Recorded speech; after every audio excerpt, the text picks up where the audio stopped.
Rakyat yang tentrem, adem, ayem itu ndak megang duit nggak apa-apa. Wong itu sifat atau kondisi kok. Dan kondisi yang harus mewujudkan siapa? Ya yang teratas, yang mewakili kita. Mungkin kalau sekarang disebut juga RI 1 kayak kalau dulu raja kayak atau apalah. Raja-raja Jawa umumnya bersifat seperti itu.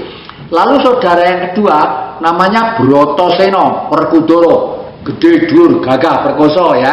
Yang akhir-akhir ini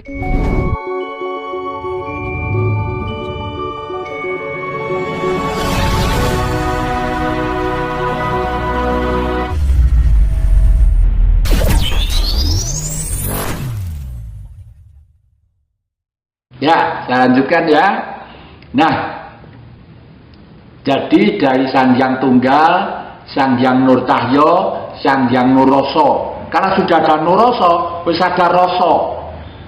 Roso sejati ning Roso. Karena sudah Tuhan blegernya berwujud manusia. Siapa? Ya kita ini. Si Jawa itu hanya sebagai percontohan awal, perwujudan supaya orang menengok ya. Oleh karena itu waktu itu dipelopori oleh Bung Karno mempersatukan dunia, Asia, Afrika, Amerika Latin dengan olahraga dan kesenian sebagai ujung tombak pemersatuannya. Lalu terbentuklah kancah untuk kiprah itu yang namanya Gelora Bung Karno di Istora Senayan sana. Nah, ini tugas kita karena akhir-akhir ini negeri kita sudah banyak viral yang membahayakan. Kalau tidak kita luluskan, anak cucu kita nanti kasihan ya, kasihan ke sana ya. Nah, di dalam cerita Mahabharata itu di situ ada orang sepuh ya. Orang sepuh yang namanya Begawan Abiyasa. Begawan Wiyoso wis yoso sudah membuat apa? Membuat percontohan kehidupan. Karena manusia itu bercorak ragam adat, suku dan bahasa. Seperti Astina ya. Astina itu ada seperti Duryudono, orangnya kejam, keras dan tegas itu ya. Ada yang Dursasana, orangnya yang yang pengen dianggap paling gagah sedunia, selalu nantang Brotoseno. Ceritanya di dalam wayangan kan seperti itu. Tapi juga ada yang seperti Sengkuni, seseorang yang selalu membuat intrik, mengadu domba ke sana kemari. Ada yang seperti Sengkuni ya. Tetapi orang Astina yang jumlahnya 100 tadi itu sebenarnya itu sudah diwarisi karakter 5 sifat, yaitu Pandowo, digambarkan sebagai Pandowo. Ini 100 orang Hestina, ini 5 sifat orang Pandowo. Pandowo itu terdiri dari Puntadewa, Bratasena, Arjuna, Nakula, Sadewa. Puntadewa itu apa? Puntadewa itu adalah gambaran orang yang berkumpul bermasyarakat itu harus dipimpin oleh seseorang yang mewakili, yang memahami akan hukumnya Tuhan, hukumnya Sang Maha Kuasa. Digambarkan seperti Puntadewa. Artinya apa? Puntadewa itu kakinya tidak ngambah di bumi, ngawang begini ya, ngawang begini. Karena saking jujurnya, saking lugunya, cara berpakaiannya tidak seperti kakek ini yang bercorak ragam variasi. Ini coba menghibur diri aja ya. Tapi seorang pemimpin sejati seperti Puntadewa ya. Ininya cuma digelung biasa, pakai sumping, tanda priayi, kelat bau ya. Sampai ini kelat bau, lalu ini apa namanya, kacip itu ya, itu lah, terus gelang ya, hanya itu aja ya. Artinya seorang pemimpin suatu negara, khususnya di Indonesia ini, tidak boleh materialistis, tidak boleh KKN, tidak boleh memihak pada kepentingan kelompok dan golongannya. Artinya Puntadewa seperti itu ya. Baru rakyat itu tentrem, adem dan ayem. Rakyat yang tentrem, adem, ayem itu tidak megang duit nggak apa-apa. Wong Itu sifat atau kondisi kok. Dan kondisi yang harus mewujudkan siapa? Ya yang teratas, yang mewakili kita. Mungkin kalau sekarang disebut juga RI 1 kayak, kalau dulu raja kayak atau apalah. Raja-raja Jawa umumnya bersifat seperti itu.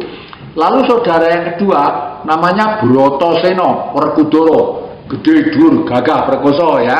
Yang akhir-akhir ini wayang-wayang bapak-bapak, wayang orang, para bapak-bapak, para jenderal-jenderal dapuk ada sebagai Puntadewa, sebagai Werkudara, sebagai ini, sebagai itu artinya menghidupkan kembali budaya kita, jangan sampai ditinggalkan.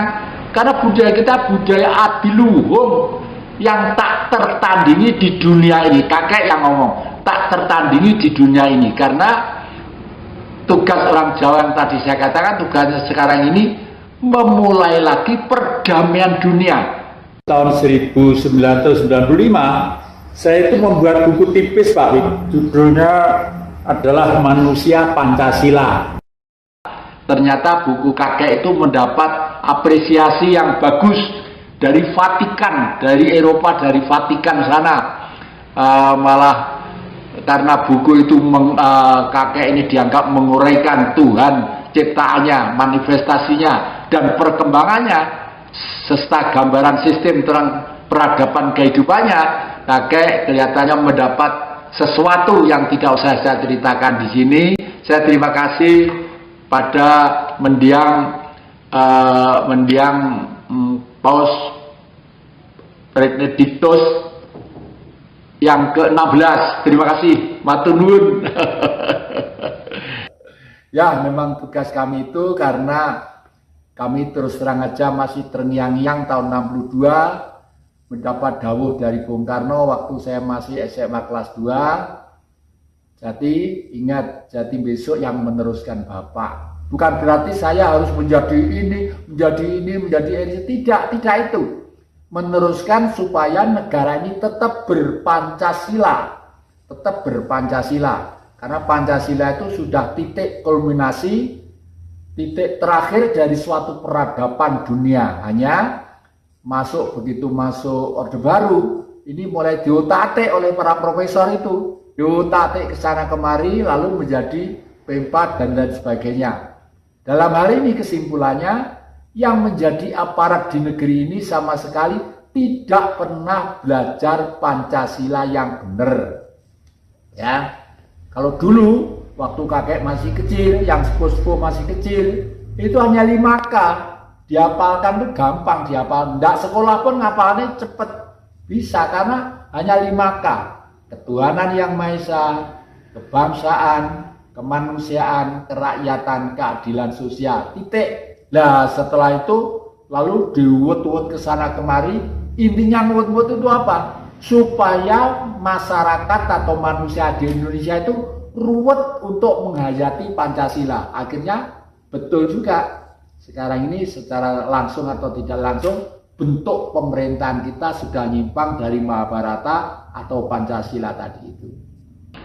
Demikianlah saudara-saudara, sahabat-sahabat saya di luar atau di dalam negeri, dan mudah-mudahan viral saya ini bisa membantu pikiran. Kalau mungkin masih pengen lebih jelas, lebih gamblang, sampai yang detail ya, japri saja. Nanti tidur di pedepokan saya sana boleh ya, airnya melimpah ruah, tanahnya subur. Hanya kalau makan ya seadanya, kadang-kadang dengan botok lamtoro, botok tempe, nasi jagung itu udah cukup. Sekarang ini secara langsung atau tidak langsung bentuk pemerintahan kita sudah nyimpang dari Mahabharata atau Pancasila tadi itu. Demikianlah saudara-saudara, sahabat-sahabat saya di luar atau di dalam negeri, dan mudah-mudahan viral saya ini bisa membantu pikiran. Kalau mungkin masih pengen lebih jelas, lebih gamblang, sampai yang detail ya, japri saja.